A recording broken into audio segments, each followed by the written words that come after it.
Hello, good morning, welcome. I'm Dania Thafer. I'm the Executive Director at Gulf International Forum and a lecturer at Georgetown University. I am very pleased to host an event today, just a regional update titled The GCC State Strategies and Security Calculus in the Iran-Israel Confrontation. As you all know, it's been a week now of non-stop confrontation between Iran and Israel. And of course, for the GCC countries and the people of the GCC, they have been sitting on the edge of their seats, trying to understand what's happening, what is the ramifications for the GCC, and also very concerned with could be conflagration or even the Iran or Israel do not necessarily, well, Israel would not probably strike the GCC, but the GCC states don't have to be struck for the GCC states to suffer consequences. And that is also another vulnerability that I think should be taking consideration. For example, the Strait of Hormuz, which accounts for 20% of the world's oil, roughly speaking, which passes through there, is a risk factor that's not necessarily related to a strike. Or, you can consider the shared gas pipeline between Qatar and Iran. I mean, the Iranian side has already been struck. And so that's very close and very concerning, and raises concerns for investors and otherwise. And then, there's the nuclear risk, which is a major concern. And we've seen responses from the Secretary General of the GCC and the GCC as a whole in reference to that. There's questions about international law, which has been raised by the GCC as an institution and across the GCC. De-risking the region is something critically important for the Gulf states, especially concerning their national visions and their economic goals. And there's a lot of question about what will Trump do next. Is Trump going to join in? President Trump going to join in the war? What does that mean about his vision and his engagement with the GCC, as it was his first visit, aside from the Pope's funeral, in which he focused U.S. strategy on the success of the GCC. So, what does this mean if the U.S. joins the war? And, as we know, I haven't even mentioned yet, if there is a strike towards the GCC, should the U.S. join the war? Of course, there are U.S. bases across the region. There's important critical infrastructure. So the stakes are high. But I'm honored to have an excellent panel here lined up with top experts from the region and that are in the region, can tell you the regional perspective about what's going on and the strategic calculus of the different Gulf states. We have with us Dr. Yousuf Mohammed al-Bulushi. He's the chairman of the Muscat Policy Center, which is a new center that focuses on different policy works. And if I'm not mistaken, probably the first center that focuses on critical security issues and other issues in Oman, if I'm not mistaken. We have Sheikh Nawaf bin Mubarak Al Thani. He's a member of a board of directors with Gulf International Forum. He's previously served as the state of Qatar's defense attaché here in the US in Washington, D.C., and also Canada and Mexico. So he certainly has a lot of knowledge when it comes to Qatar US defense relations. And last but certainly not least, we have Dr. Ebtesam Al Ketbi. She is the president and founder of the Emirates Policy Center.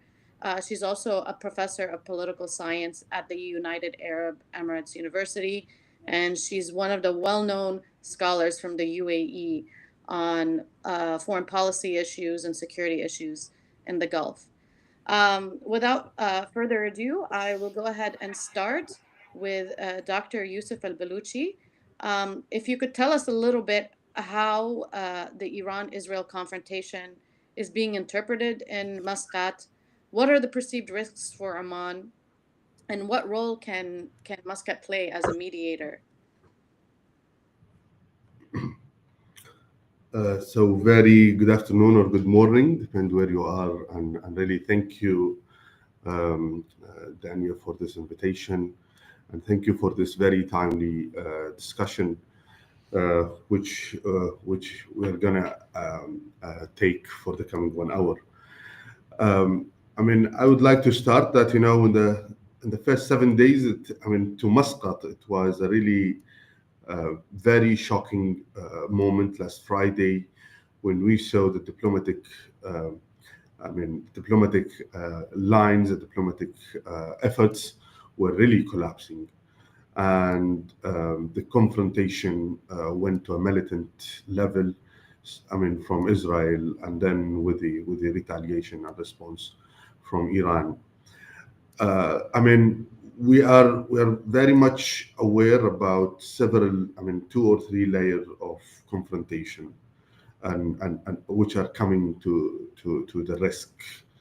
The first one, I think, the first priority, which all of us we are trying to focus on, it is to get very quick to a ceasefire, as quick as we can. And I think, 2 days or 3 days back, the risk of uh, a wider engagement from United States was really adding a new priority to the risk landscape in this confrontation.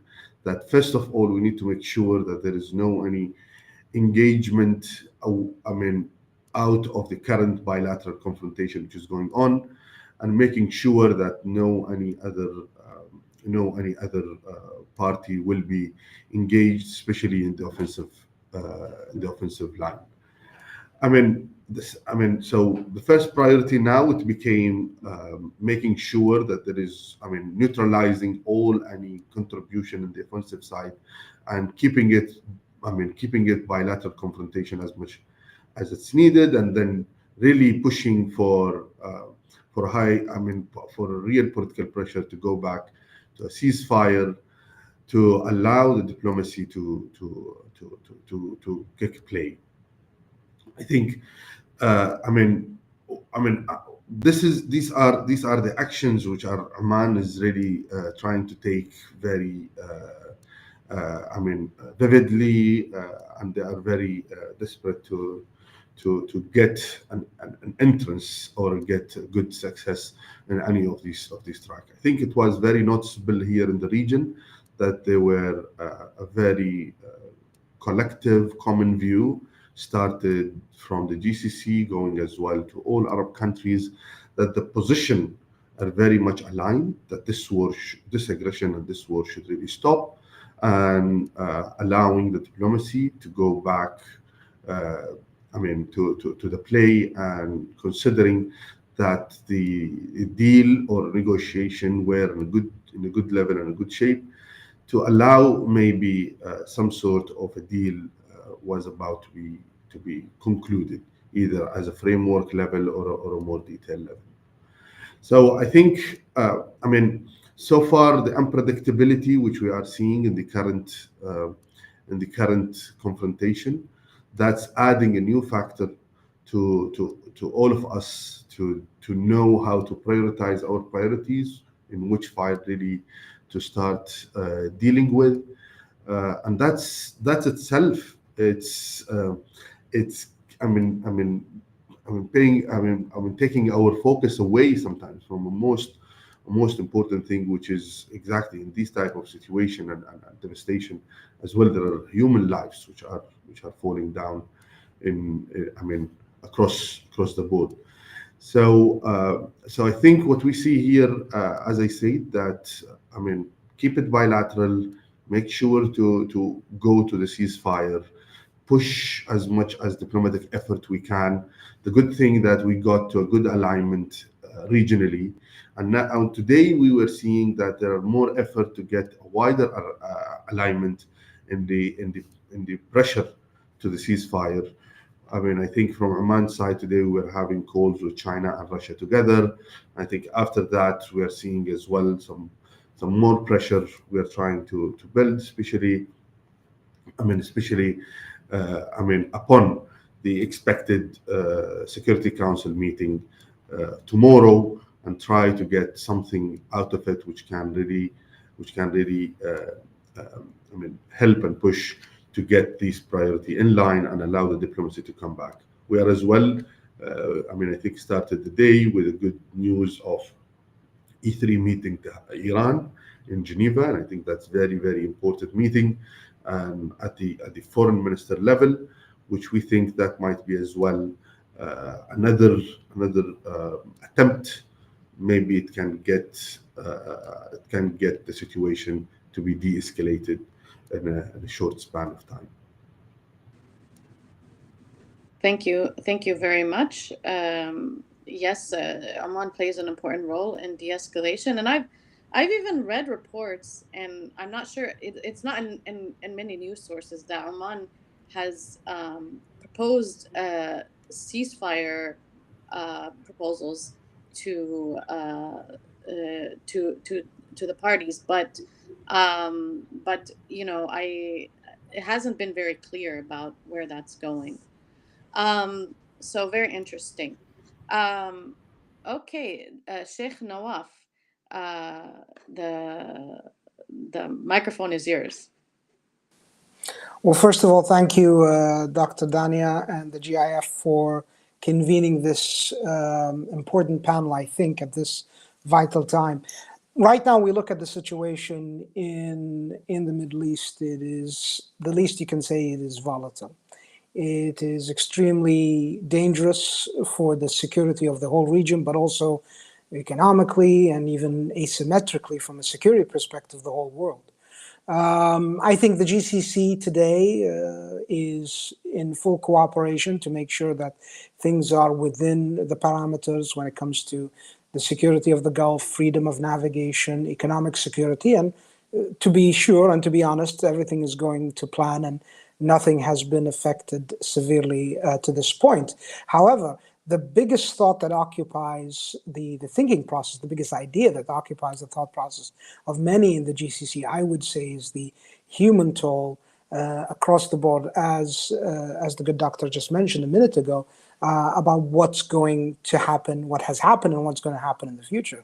Forever wars is not something that neither the U.S., where you are, doctor, or where we are in the Gulf are interested in.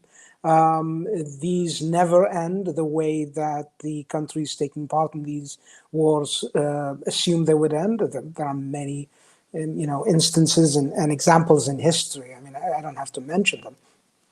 But I think it is clear that only through de-escalatory diplomacy, which the Sultanate of Oman and the State of Qatar has been in the forefront with the United States in proposing until the beginning of this last kinetic action, that's the only way you end a conflict. Any conflict does not end with kinetic or military operations, what we call kinetic operations.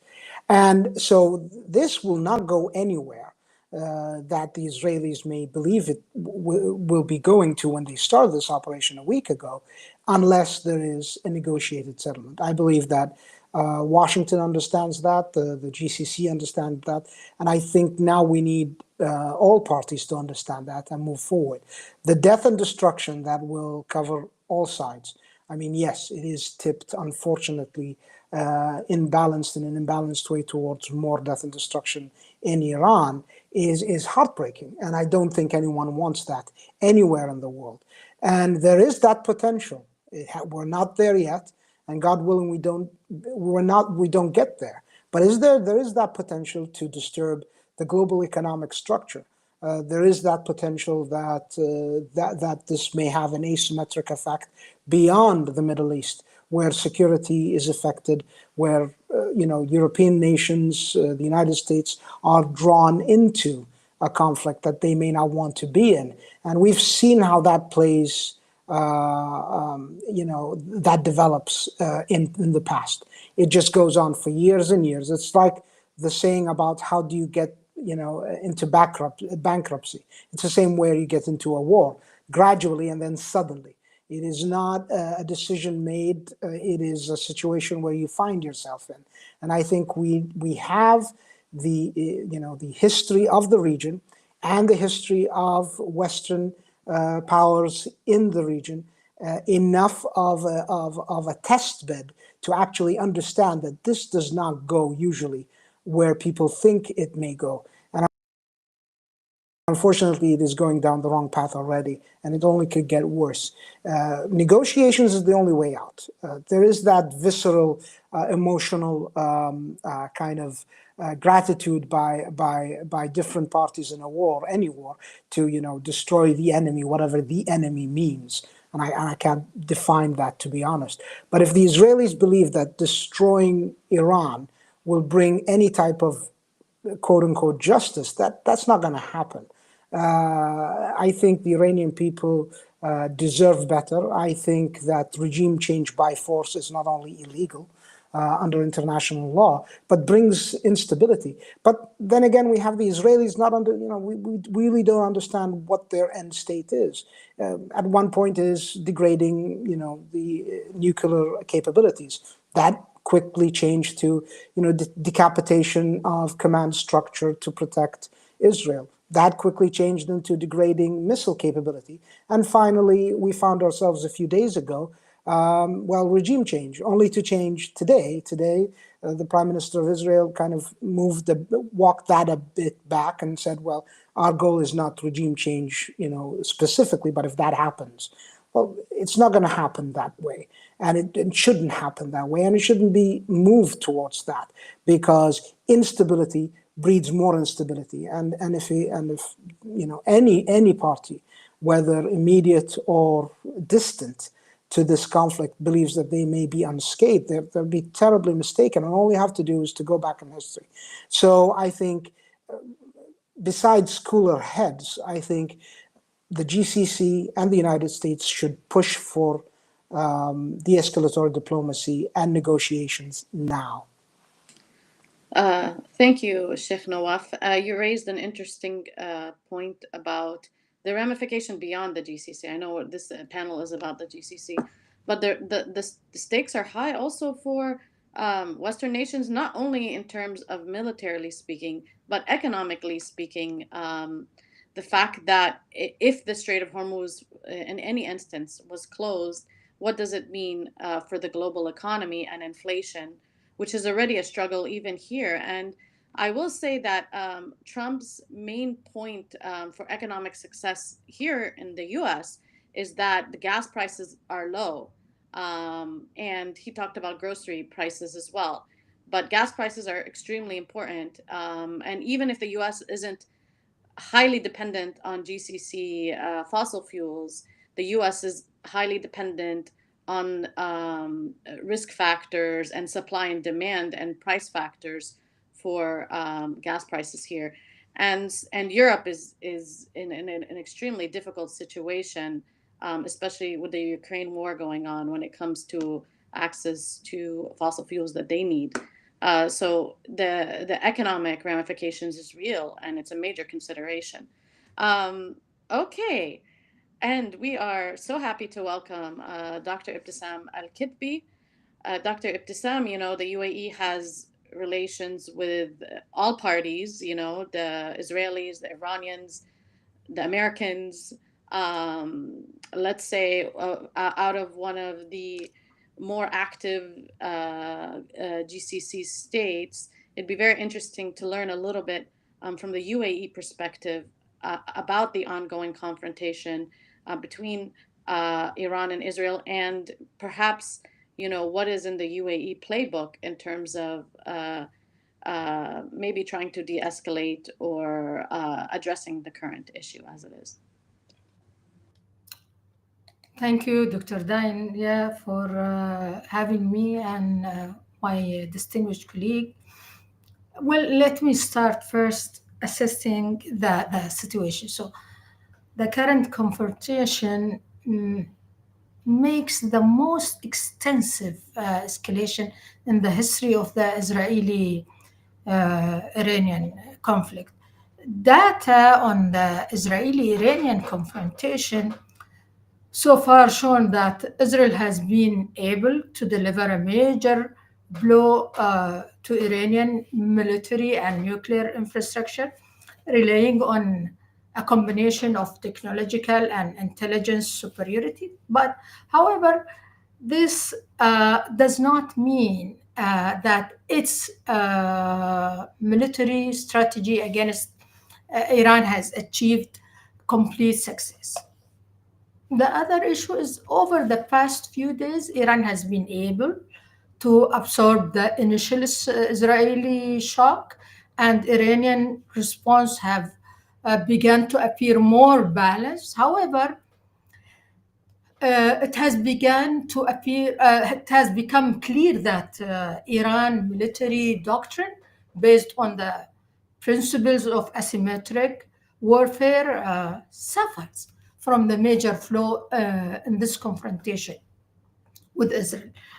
Iran's field steps, both diplomatically and militarily, demonstrate a desire to stop the war. And we have heard that stop the war, then if you want us to come to negotiation. So based on the realization of a desire to stop the war, so its military hardware, its economic situation, and scarcity of regional leverage, it now possesses to pressure the international community and Israel do not qualify Tehran to engage in a prolonged war, and neither also Israel. So Israel asserts that it will continue its war until it achieves complete victory over Iran, based on its clear air superiority.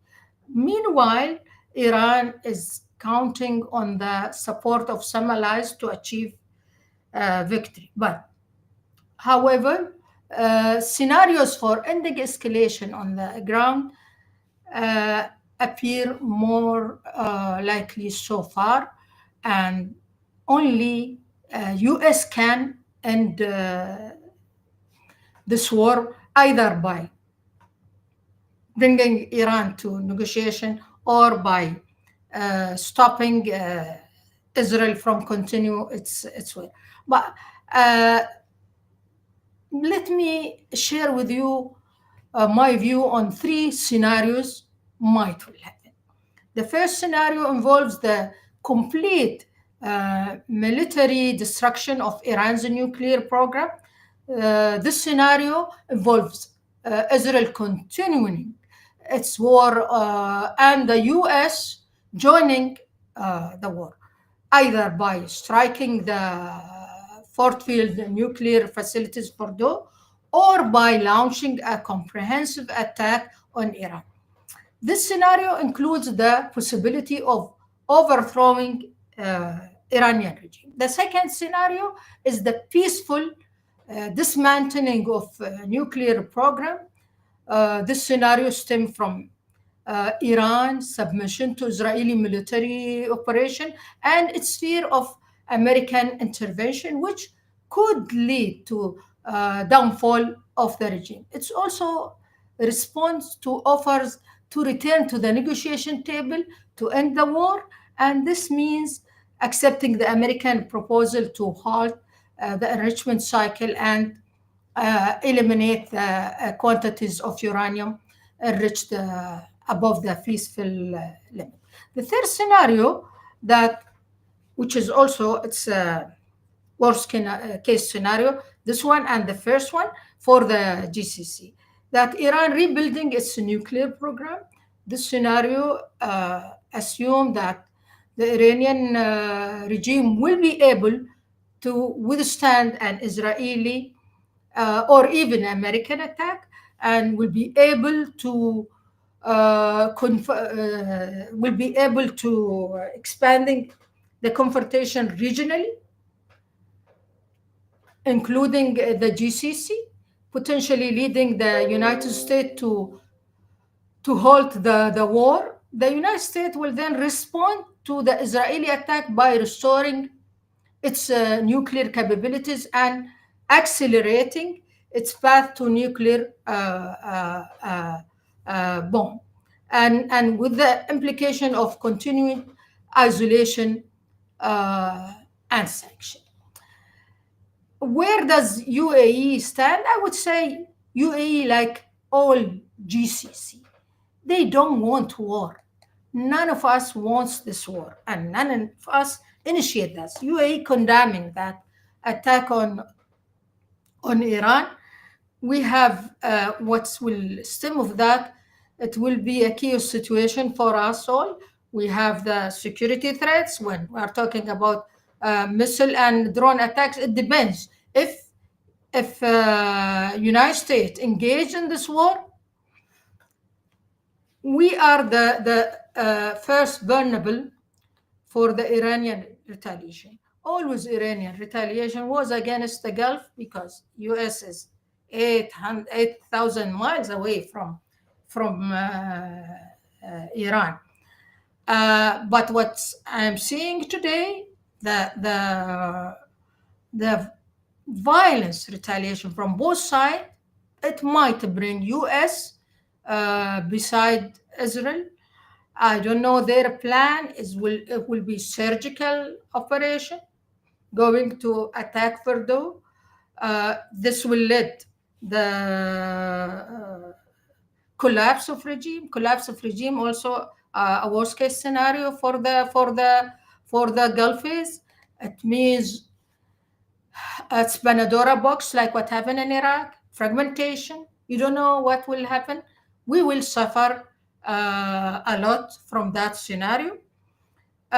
Iran having a bomb. This is also, it's not what GCC favor. Continuing the war, we don't want it. Financially, we are suffering. Economically, we are suffering. The threat of drones and missiles over our skies. And of course, financially, Abu Dhabi, Dubai, and the Borsa went down. I think 3 to 5% after the attack. If Iran take a decision to close Strait Hormuz, that might also push United States to join the war against Iran with the Israeli. So it's an open scenarios. What we can do as a Gulfies, seeking de-escalation, diplomacy, talking to Iran, talking to Israel, talking to United States. But we don't have something in our hand. The only one can stop this war is United States. It depends on it. It will stop Israeli from attacking Iran, bring Iranian again to the negotiation table. And it will depend also because Iran will not surrender. This is an ideological regime. If Khamenei surrender, it means he cannot do that in front of his people. And those people, they went 8 years fighting Iraq. And after that, what happened? They developed their nuclear capabilities, their arsenal of missiles and drones. When Germany surrendered after World War I, what we had? We had Nazi Germany. So all the options except that reconciliation between both sides, but you don't see it now. If you look to the scene, all of us, we are looking to our devices, the TVs. It doesn't show that any. It's because each one they perceive the other side existential threat. Now, if you ask also the Israeli, the missiles for them is not existential threat.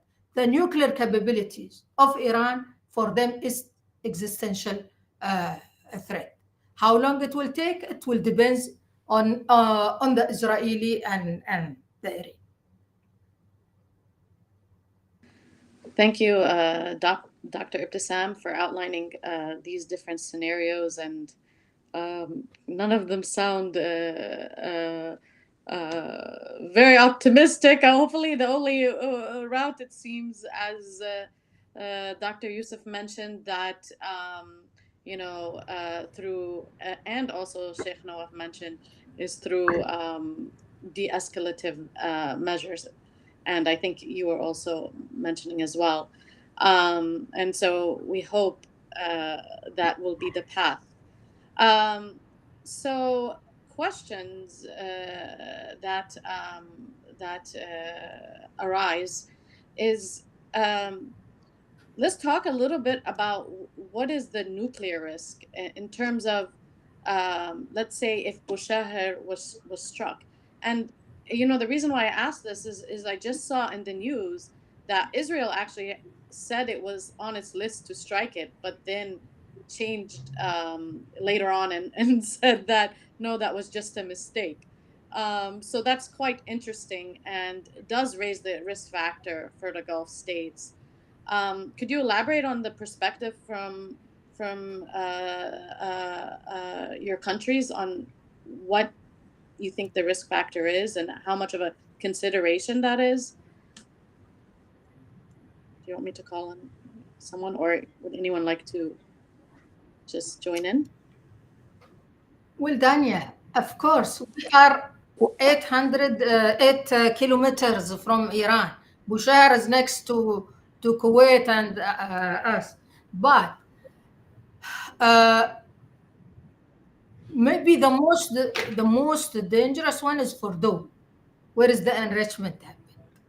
And this is which Israeli cannot attack, and they need the American to attack that. And this will be the most problematic for us. What Grossi said, that when Israeli attacked Natanz, they said they attack Iraq, but whatever will happen, we are the first front who will suffer from those nuclear capabilities if it's there. So in both cases, if they attack Fordo or Iraq, we will suffer. Either American, or unless the American has another scenario, surgical one, that they can limit this coming to the Gulfs. I'm not sure. From our experience before, the American did not protect us. Okay, our sky was open for Iran proxies, and Iran itself. I think they care for Israel more than the Gulfs. So what is the view in the region? Is there a view that the U.S. will, you just mentioned something really important, because as we remember, UAE was attacked by the Houthis, previously speaking, and the UAE was very disappointed in the U.S. response or lack of response. And even Saudi Arabia, we don't have anybody here from Saudi Arabia, but we know about the 2019 attack on oil facilities in Saudi Arabia. And, the U.S. response was lukewarm, and people were very disappointed in the region on how the U.S. responded. Do you think this is a different situation in terms of how the U.S. would respond? Should there be an attack? And I think that Iran has been careful not to attack the GCC in this situation, because I think Iran is looking for regional integration, unless it's cornered or unless they stated that if the U.S. were to attack them from a U.S. base within the GCC. But what's your perspective? Do you think that the U.S. will respond accordingly, or is there a fear that the U.S. will not, as Dr. Ebtesam outlined? Well, let me take that if you don't mind, Doctor. First of all, a lot of these questions are very clinical, and they work perfectly in a laboratory. But unfortunately, the fog of war is that because it is unclear. And the fog of war, unfortunately, throws in a lot of unpredictable measures that will inevitably, if unchecked and unhandled, will suck everyone in, not only the GCC and the Gulf, but but actors beyond and far from the conflict itself in many ways. So trying to predict what's in that fog of war once decisions are made and sucked into decisions that no one intended to be part of is very difficult to predict. If anyone had a crystal ball, I'm sure you'd be seeing them all over the news telling this was going to be happen. No one knows. That's the fact. But also that is the risk, the unknowing, the unknown, as Secretary Rumsfeld once said, is in itself a risk. And why take a chance on the unknown while there is a known, which is negotiations and de-escalatory diplomacy that the U.S. was taking. I mean, just days before the strike, there was a planned next round in Oman to deal with this very question. So it wasn't a done deal. It wasn't a closed question. Now that has come and gone, so there's no point in talking about that. But investigating other ways to move forward, but trying to decipher the unknown, the fog of war, who hits what, when, and how, who intended to do something, who did not intend, but now there is a response to it, is a futile effort, unfortunately, in my experience. The question right now, is the GCC cooperating to mitigate a lot of these risks? And the answer is yes. Are these risks real? I mean, the Prime Minister of Qatar was very clear in saying, look, the Gulf is a lifeline, not only to the economy of the world, but to things like desalination. Bushehr is 200 kilometers from Kuwait, 800 kilometers from the UAE, and everything in between up and down the Gulf. So it's very close. It's closer to most of the Gulf than most of the Gulf capitals than it is to Tehran. Now, that is not a done deal. That is not an inevitability, but it's unfortunately one of the outcomes. Now, again, there are mitigating factors, and the GCC has mentioned that they're working together to deconflict and work together on these issues. But the fog of war is a very dangerous and unpredictable thing. Trying to pinpoint something like that of what could happen next is what everyone wants to avoid, because if we are at that point where we have to answer the question, then we're frankly too late. Yeah, I can see your point. Although I do think that the U.S. reaction is a very important issue to try to understand. But I can see your point. It's difficult to know what's going to happen in the future. No, the first reaction, Doctor, I agree with you. The initial reaction we can understand, but the accumulative domino effect of that first reaction, no one, even the U.S. I mean, Eisenhower said, "No plan survives first contact with the enemy." So a plan, once you get into kinetic action, that plan immediately changes. You reposture. So yes, whether the President of the United States decides to take kinetic action and strike Fordo or not, that in itself will change a lot the day after, the minute after, the hour after, because then actions and battle assessments will decide, well, we need more kinetic action here, we need secondary actions over there, and then you have a reaction to the reaction, and that domino effect of that first contact then sends us into the unknown. But you're absolutely right, that first action by the US, as you've stated well, is important to understand. And I think it's now very binary in the coming hours. It's either one option or the other. There's not a lot of options left. And I will have to say, being here in Washington, I know extremely qualified analysts that say it could go that will argue that no, Trump will not be joining, period. He's a pacifist. He will not join.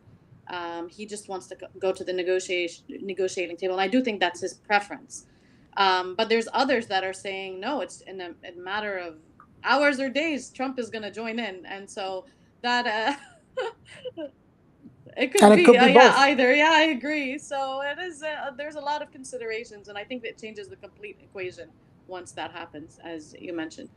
Yousuf, Dr. Yousuf, would you like to say something? Yeah, I think. I mean, I look to the situation. I mean, as my colleagues they were saying. First of all, I think we need to realize we are in a escalatory mood still. I don't think that we reach to any peak. So there is, I don't think that there is a talk even about how to get this off and how to talk about the de-escalation. So still we will witness more and more of de-escalation, but of escalation. But the real, I think, if we will go to this detail, try to analyze what's going on, although I think it's very difficult. It's becoming very difficult to analyze, but we're trying just to take some point. Initially, initially the Israeli rhetoric were, in different engagement and confrontation was based on victimizing, the situation. It is the first time now when we are seeing that there is the victory rhetoric is coming out. And I think that's very much aligning to their interest to really encourage Trump to jump into this confrontation. Because I think maybe they do understand that Trump might not jump in if it is about taking risk if the situation is still imbalanced. But putting all of this censorship to in the media inside Israel, especially to the losses which are happening there. And pushing more and more of rhetoric of the victory, that's coming aligned very much to hear at the same time in the last 2 or 3 days the more and more signage is coming from US that they might join. And I think at least from my understanding, I think the Iranian they read this very clearly, and that's why their attack are becoming more and more painful, more and more trying to show that this is, and to really avoid any engagement in the offensive side and keep this purely in the bilateral confrontation with Israel. But the second point I want to really highlight, I know, it was very clear from the first moment of Friday that all the reaction was coming from Tehran, the military reaction, was taking in mind the political line, was taking in consideration that these, all of this engagement is an escalation which will come to the end, and they will go back to some sort of political reconciliation. And I think, and this is what I call that. If we look to Iran from opportunistic point of view, that which is framing Iran very weak in this situation. But if the things really went to that corner where there is ugly card should come out, then Iran not as weak as we expect. So this ugly card, opportunity card story, it's becoming very, very obvious. I think so far, because they want to keep the momentum, they want to keep the doors open toward the diplomacy. That's what's really keeping them mining more and more in their reaction, and trying not only to focus on one side of response to this war, as well they are mobilizing, I think, heavily in the political discourse, and they're trying to work on that. But I think what we need really to think of, and this is something I think we in the Gulf, although I think what Sheikh Nawaf was saying, I totally agree that the effort and the positions are almost aligned. But I think now what we need, there are two efforts here. One, it's really the effort toward the de-escalation. But the second effort, I think we need to work on here in the Gulf, to align of having all the risk of the ugly card using, and take it all together to the White House and try to show that this type of ramification can really come in our face if this situation got to the worst. Thank you. We were trying to talk about the ugly card here. Do you want to define the ugly card for us? All of us were talking about. For years. Either is that if there is any the remaining, the remaining allies in the region can be reactivated. I'm not talking about the Levant, but again, there are some others who were not fully, at least from Israeli point of view, was dealt with post 7th of October. These things can be really coming back. I mean, moving toward destabilization in the northern side of the Indian Ocean toward Gulf of Oman. Talking about not necessarily to talk about a direct action which they will take responsibility of, but a lot of unknown action we can see in those areas, and that's something we saw 2018 and 2019, moving toward Hormuz, moving toward closure of Hormuz, either partially or fully, moving toward the U.S. assets in the region. So I think we have all of these cards, which all of us were just going around, but those are, in reality, I think those are ugly cards which are available somewhere. Although I think at least the Gulf countries and Iran as well, they were trying to send all the messages needed. That until this moment, all of these cards are not on the table, and that's why they're trying to get more help in keeping this bilateral, not to be pushed to use these ugly cards. Yeah. Thank you so much for underscoring that. And I think also you talking about the rhetoric from the Trump administration and the views of success in the current confrontation is quite interesting. And the fact, that President Trump stated full surrender in one of his tweets. And that is quite interesting because I do think it causes the Iranians to harden because it's making it more difficult for them to have a face-saving way out of the conflict. So that's also something quite interesting in that regard. But So as well, talk. we Okay, go I ahead. mean, I think just to highlight the last point, I think, whatever, those, rhetoric are coming, especially, or the tweets are coming from the White House. We don't need to forget the real confrontation which U.S. got in this administration. It was with Houthi, and it was the same very high level of rhetoric that we need to do something. We need to make sure that we put this in the bed, and in less than 60 days. The message came out that those people were very tough, and we got to a deal with them. So I think that unpredictability as well in our mind, and I don't think that whatever tweets are coming, those are clear policy lines, rather than sometimes are tactic toward the negotiation. Thank you so much, Dr. Yousuf. And so let's talk about maybe economic visions in the Gulf, and do we feel, how does this confrontation raise a risk factor for them?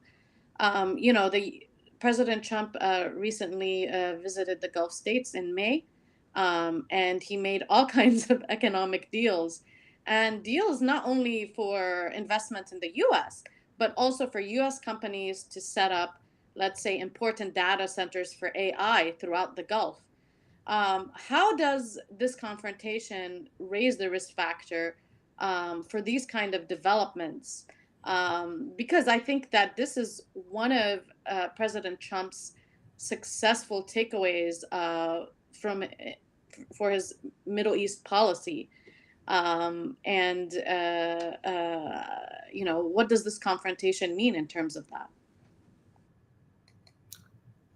May I? Yes, please. Well, there will be, of course, if the situation, and it's starting from now, of course, there will be economic disruption, Dania. Energy market volatility, and we are all the Gulf economies remain energy reliant. So a regional war could spike oil prices temporarily, or even if the Strait of Hormuz has been closed, but also reduce investor confidence and energy exports in the long term. The risk of infrastructure damage could affect oil production and exports, especially from Saudi Aramco and ADNOC and Qatar Gas.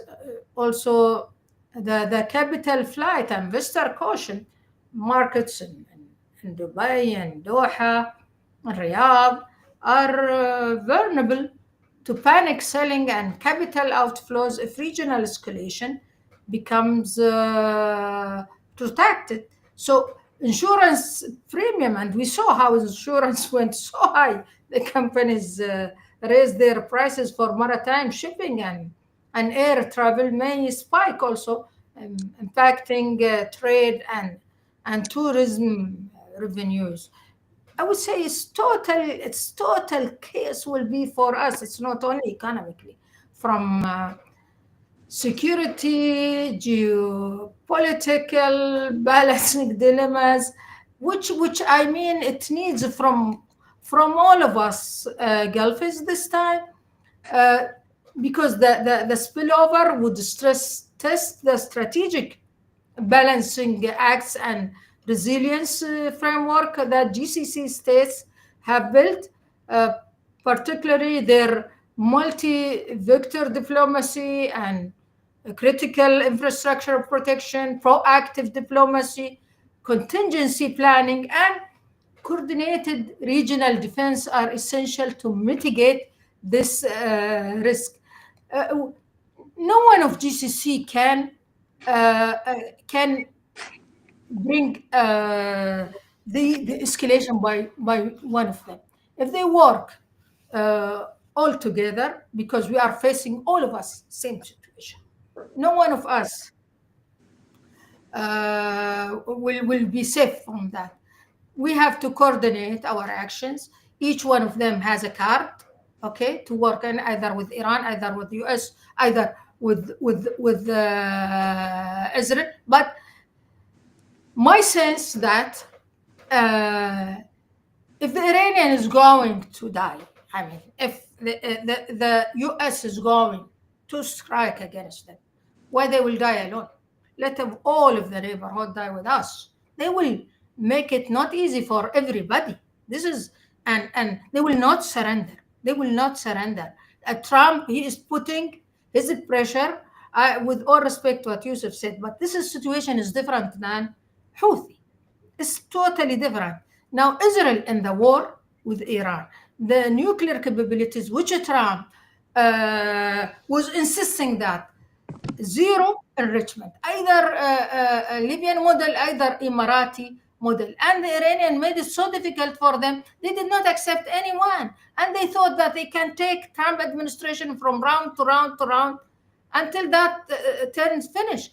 It's not the same like Obama's time. It's not like Biden time. And I've been speaking to their officials, please, this time is different. Otherwise, Israel is going to attack you. The time is not with you. And this guy hasn't patient in the White House. He wants to get either Nobel Prize, either being the leading the victory attacking Iran. So we need those wise people. We are wise in the Gulf, but both sides whom they are now confronting each other, they don't have wisdom. Yeah, I mean, this is you bring up an important point of both sides in a way view this to be an existential threat to them, and that's the scary part about. And both sides view them the last standing identity of their identities, because there's so many Arab states, depending on how you want to define Arabs, to say 26 if you Arab states, but they think they're the last standing, Persian Shia state, even though there's a lot of diversity in Iran. We should tell Ted Cruz that.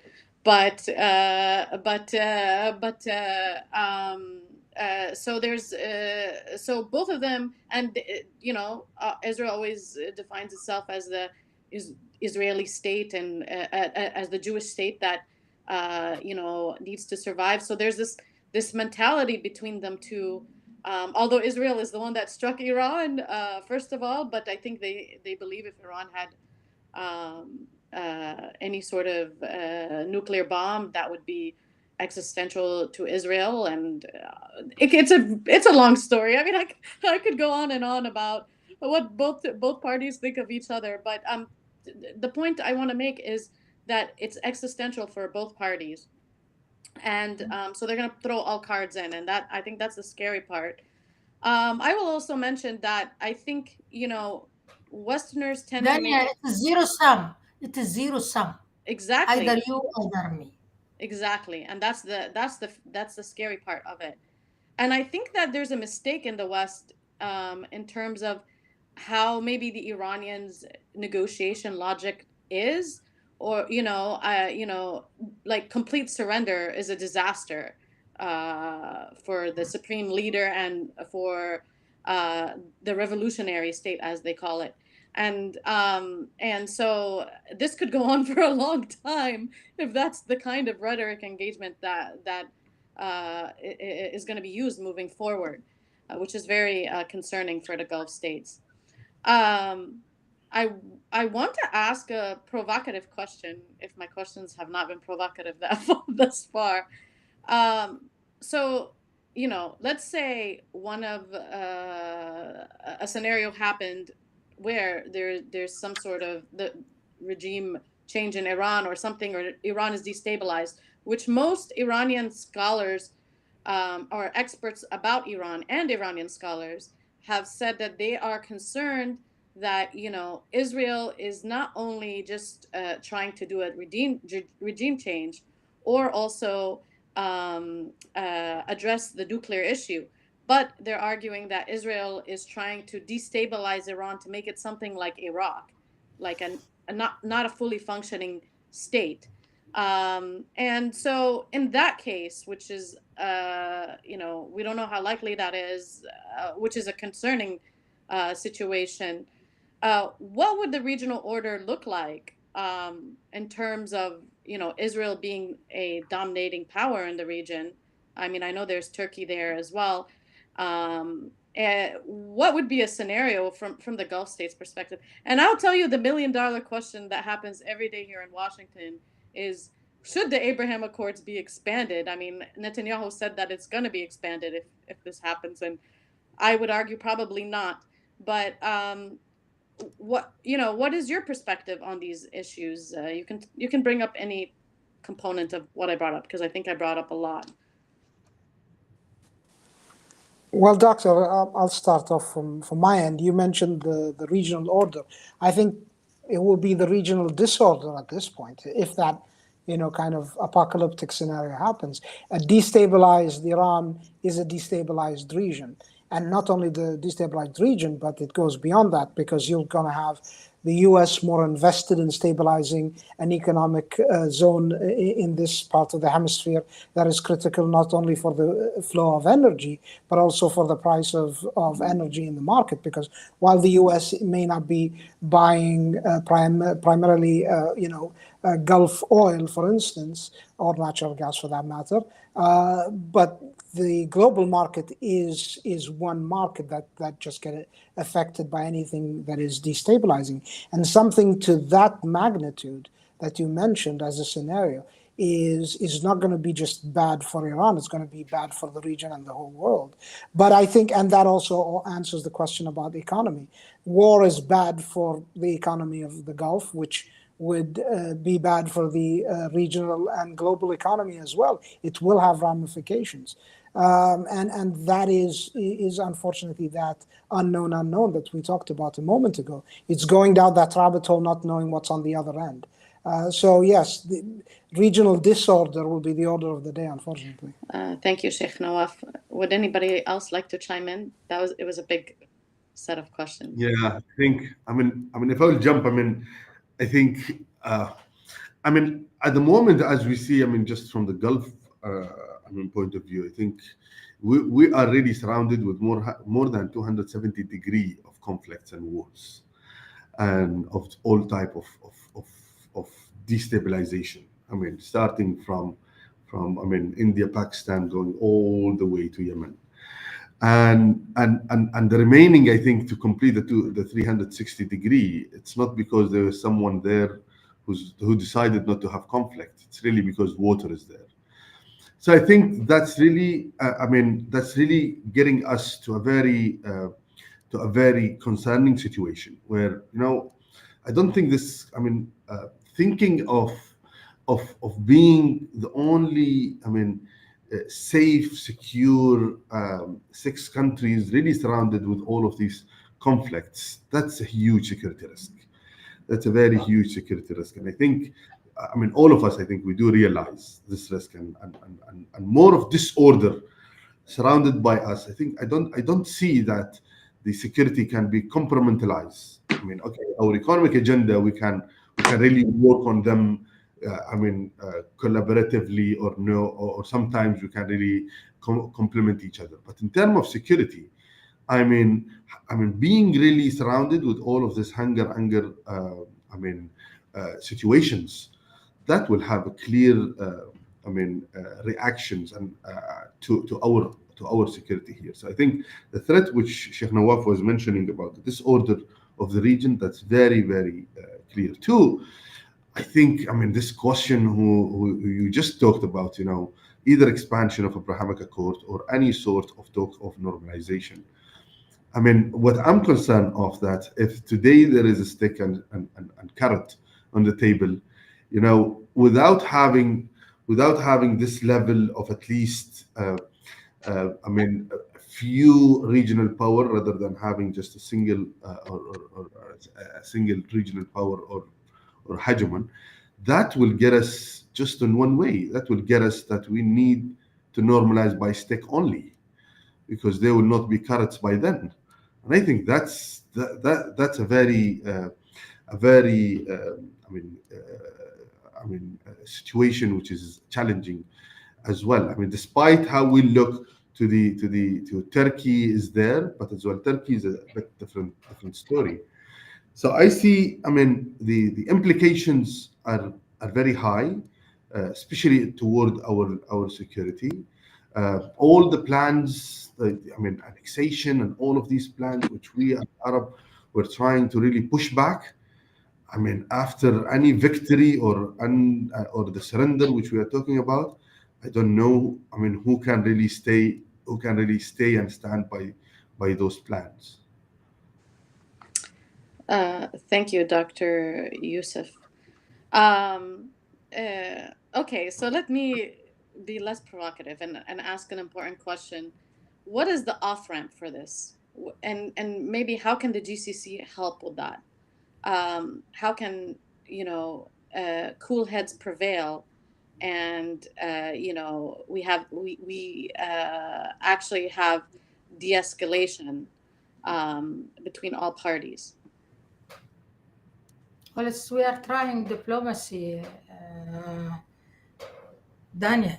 This is what we have in our. When we wanted to protect us from Iranian threats, we normalized with the Iranian. That was reconciliation with them. Okay, so in this situation, our cards is only diplomacy. You don't have any card. But as I said, it is not our card. It's the American if they want to solve this. The problem, what I'm also worrying about, that toppling the regime without any plan, who will fill the vacuum in Iran? Let's assume that they toppled the regime, that attack. Who will come after this regime? Who will put his hand on the nuclear capabilities? This is very dangerous, very scary. Might be, how many ethnicity in Iran? You have the Kurds, you have the Bulushi, you have the Arabs, you have many. Might be civil war between them. And all those refugees, where they will go? We are in front of them. So it is, just a scary situation if you think about it. We did not still yet recover from Iraq war. We are still, until now, suffering when what happened. So, but always American, there is cowboy mentality. Break it and fix it. And when I read the Wall Street Journal yesterday, what they were encouraging Trump to go and bomb Iran, it will be American victory vis-a-vis its failure in Afghanistan and Iraq. It shows how the American are also thinking it's easy because it doesn't happen in their land. They don't suffer the ramification of that or the consequences. We are, unfortunately, the Arabs does not matter. They don't have car, they don't have pressure. Abrahamic Accord, it has been stopped since Gaza war. It's not because of Iran. It's because of Gaza war and the people suffering there. It did not move on. So I'm always saying same like Arab Spring, wherever there's vacuum, the regional actors filling that. When we have now two cups in the region, Iran and Israel, there will be one cup. It's only Israel. Yeah. And then you will see a new Middle East, this is the engineering of a Yeah, new that is one scenario. Anyone else want to talk about the off ramp, and then we should probably close. We'll take a round from Dr. Nawaf. Well, I mean, there's only one off ramp. I think what my colleagues here mentioned, it's very clear. There's one off ramp. So identifying the off ramp, which is negotiations, isn't the issue. That is clearly identified. Taking that off ramp, I think that is the unknown right now, and that's the decision I think the U.S. can play a vital role in taking.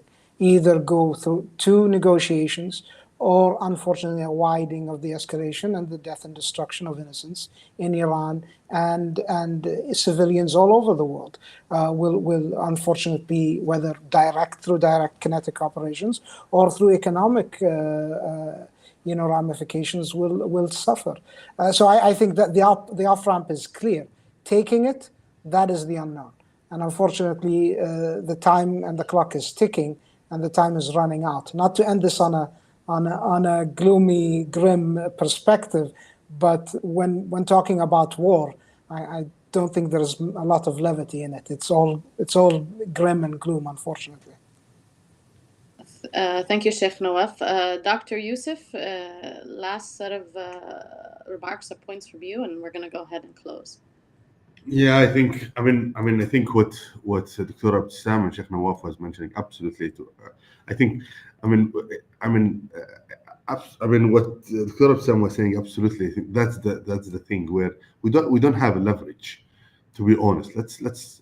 The only thing we can say that all of this risk we'll be facing and with the list of risk, if Europe were really suffering for years from the risk of what happened in Syria, we are having 10 times Syria next to us here, and we are much smaller in size from Europe.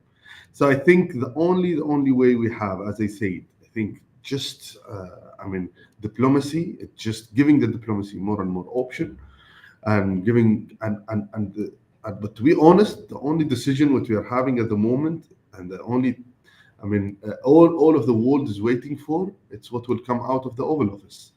And all of us were really, despite what we're saying in different platforms, despite what our leaders and countries are stating everywhere, and there are some shared shared statement and non-shared statement, but still what we are seeing that the interest so far, hopefully that's a pure just negotiation tactic from the Oval Office and from the White House. But a lot of, to be honest, we don't want to be in the situation where we have a clear indication and still we are keeping a hope that no, what's happening, it will not happen. I think there are a few news is just coming out now that there's some more evacuation happening from Iraq for U.S. assets and personnel.